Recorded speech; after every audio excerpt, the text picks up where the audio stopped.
Welcome back to Devil's Advocate and an exclusive interview with the Chief Minister of Andhra Pradesh, Y.S. Rajashekhar Reddy. Chief Minister, both the opposition and the press believe that you are targeting Ramaji Rao and his company Margdarshi Financiers because his newspaper Inadu and his television channels have gone out of their way to expose corruption in your government and worse still, corruption perhaps amongst your family members. Are you hitting at Margdarshi Financiers out of revenge? This is totally unfounded. This is totally baseless. All right, you say it's unfounded. Let me prove to you, and I'm interrupting to do this, why it may have some connection. Can you deny that your interest and concern in Margdarshi Financiers as a deposit taker and your claim that they are making losses happened only after Inadu had spent several weeks pointing out government complicity and perhaps your own family's complicity in what's called the Outer Ring Road scandal? For that matter, there is nothing with regard to government or my family connected with Outer Ring Road at all.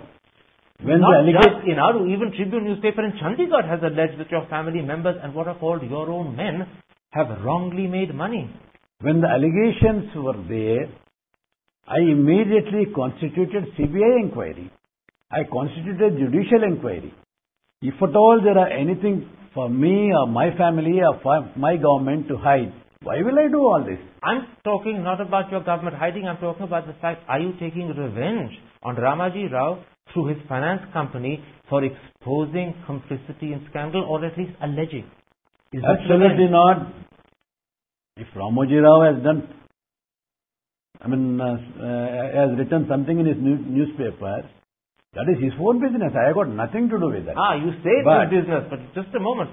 If you're really not taking revenge, then how do you explain the fact that although the RBI had already taken cognizance of your MLA Arun Kumar's complaint against Margdarshi Financiers, you nonetheless went ahead to appoint a special judge as well as to appoint a CID inquiry under a Inspector General. Why did you do that except that you wanted to create panic and create a run? Not.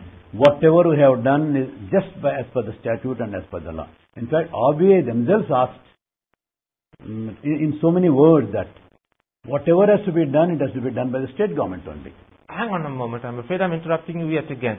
You took this action after the RBI had gone on record with the Hindu newspaper to say, and I quote, that Margdarshi Financiers had an impeccable track record with good assets to back it up.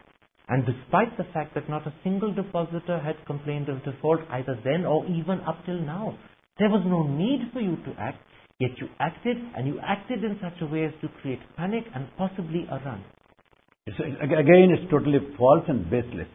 Whatever government has done, it is the responsibility of the government to protect the depositors. Except for the fact that in this instance you took pleasure in possibly threatening a finance company, and you knew that if you did it, you would bring Ramaji Rao down to his knees. Do you mean to say that Mr. Thapar, if Mr. Ramaji Rao has done something illegal, government, and when it was brought to the notice of the government, government should not act against anyone doing something illegal? Are you the right person to act in this instance, or was it for the RBI to act? The RBI had already taken given a clean record, yet you stepped in, and there was no need for you. No, you are totally mistaken. Whatever government has done is as per the law.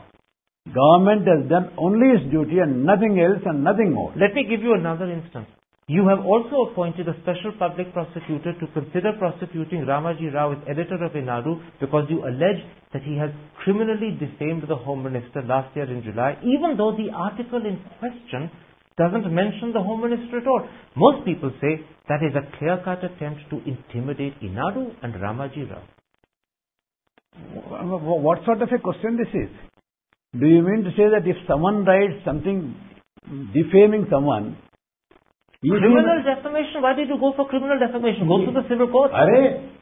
Going for criminal defamation, is it unlawful? It's not unlawful, but it's an attempt to intimidate. You're using the word to intimidate. No, absolutely not. What is this? Do you mean to say that one should not you use whatever lawful means one has to take care of his own interests? Oh, that's what you say. Let me quote you the Hindu newspaper, a paper that supports the Congress party, writing on the 23rd in their editorial, they say, the party of Jawaharlal Nehru, a great defender of press freedom, should be ashamed of what its government in Andhra Pradesh is doing. This particular article was written without knowing the totality of the facts. totality of the situation. It quoted, in fact, the facts to make this conclusion. It wasn't written in ignorance, it was written as a conclusion to the facts I've just mentioned. In fact, after that, Mr. Arun Kumar wrote back to Hindu saying that this is not correct. Mr. Arun Kumar no doubt would. He's your party MLA. The Hindu still stands by its position. What can we do about it? Do you mean to say that just because it's Hindu or just because it's Mr. Thapar, do you mean to say that whatever you write and whatever you talk is totally a Bible or Quran or Gita? No. Even papers like Hindu also can do something I'm wrong. going to end by repeating this question again. Are you deliberately striking at Margdasi finances? Are you deliberately bringing criminal defamation cases against Ramaji Rao because he's been exposing corruption in your government? Worse still, corruption in your family. Absolutely not. You're smiling, but is it a smiling matter? Absolutely not. I am not here to intimidate anyone. If government of Andhra Pradesh has done anything, it has done totally as per law and as per the statute. Chief Minister, a pleasure talking to you on Devil's Advocate. Thank you.